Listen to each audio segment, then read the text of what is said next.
guys, and thanks for joining me again on another video.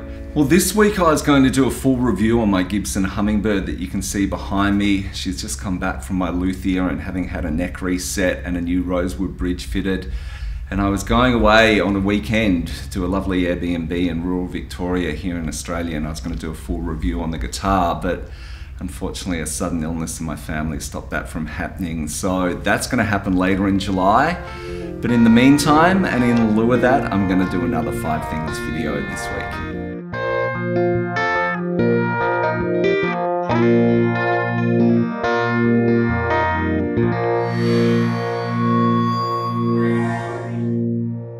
So about 2 weeks ago, I posted a full video review of my Gibson SG, which you can see sitting behind me. So since I've posted that review, basically talking about some of the issues and tuning reliability issues that I've had with the guitar, I got quite a few comments from people who own this guitar with similar issues. And actually one of them, interestingly enough, has sent his guitar back to Gibson, and they've actually made an admission that some of these guitars were sent out with faulty rollers. So interestingly enough, Gibson have actually fixed up his guitar, and apparently the tuning issues have resolved themselves. So he's very pleased with that.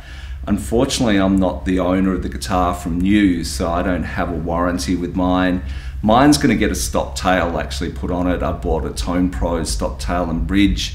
And I've also bought the Derek Trucks actually cover, so I can kind of keep the vibrola on there and keep the look of it.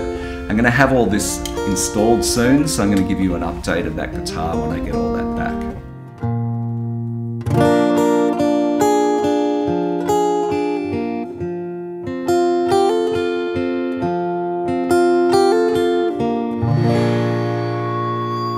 So the next thing I want to talk about is making modifications to vintage guitars, and in particular acoustic guitars. So behind me is my Gibson J50, and that's a 1957 model. And it's got the adjustable bridge on it, which for many collectors is seen to be not as desirable and probably a bit of a tone killer. So last year I explored the idea of actually having that bridge removed and having a normal rosewood bridge fitted, and was advised against it from my luthier, who didn't want to do the job, and he felt it was going to be pretty detrimental to the resale value of the guitar should I want to sell it. So I actually did take his advice and obviously didn't have the bridge fitted. Now with my Gibson Hummingbird here, I'm loving this guitar and I will be reviewing this fully later, but I'm actually thinking of getting a pickup fitted. And I have a spare LR Baggs Anthem lying around. So I'm just interested to know what you guys think actually, because to do that I have to drill out the strap pin at the end of the bottom of the guitar and actually have the pickup fitted. So interested to know people's thoughts on whether you think that actually will diminish the value of this guitar.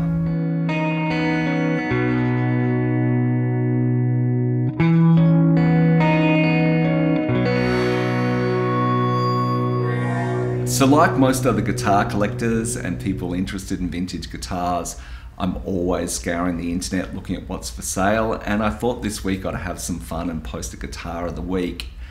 And my guitar of the week is a Rickenbacker 33112 Light Show, and this is for sale on eBay at the moment. It's a 1971 model, and it's one of 2 apparently, so a very rare guitar. And if you have a cool $49,000 US, this guitar could be yours. So if I had that kind of money lying around, I might be tempted to actually part for it with this guitar, because I'm a big fan of Rickenbackers, and Light Shows, well, they're only going to be going up in value. I know Roger McGuinn's got 2 of them, so you'd be in good company owning one of those.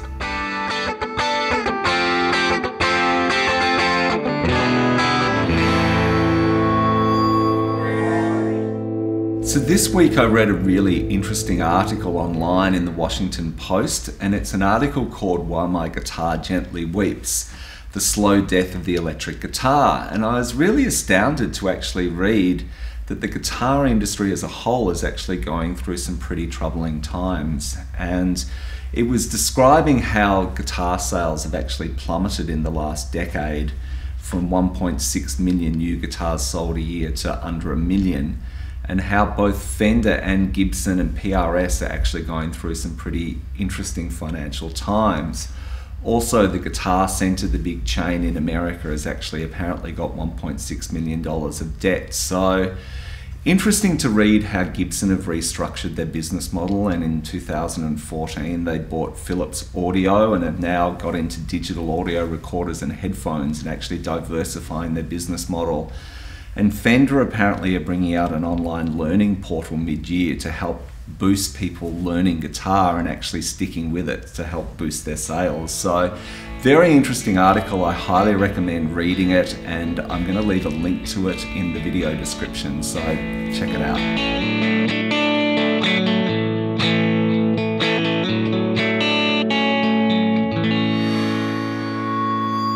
And finally, in this video, I thought I'd leave you with a short video clip from a film I made a few years ago on Steve Kilbey. And Steve is the lead singer and songwriter with the Aussie band The Church. And if you don't know The Church, they're well worth checking out. And in it, Steve talks about actually how good artists sometimes keep their art form very simple and how there's brilliance in that. And I think that actually reflects one of my favorite quotes on creativity, which is an Einstein quote, which says, "Good art is the most profound thoughts of man put in its simplest form." So I'm going to leave you with Steve Kilbey and his thoughts on that. And in the meantime, if you've got any comments, please leave them in the comments section. I look forward to reading them, and I'll see you on another video really soon. I think the most delightful music and the most delightful art, the most delightful anything is kind of the simplest, when people pull something amazing off with the least amount of effort. And I'm learning that about painting. You sort of have to, I think you have to move in graceful strokes, just like when you're playing an instrument. In the early days when I was playing bass, I was like, boom, boom, you know, it's like, boom, boom. And now when I play the bass, my sort of fingers run up and down the bass and caress it and sort of feel around it and sort of slide around. And as a painter, I'm still boom, boom, boom, and I have to learn sort of that you should paint in these sort of simple, graceful kind of ways and do as least as you can, less as you can, to sort of imply the most.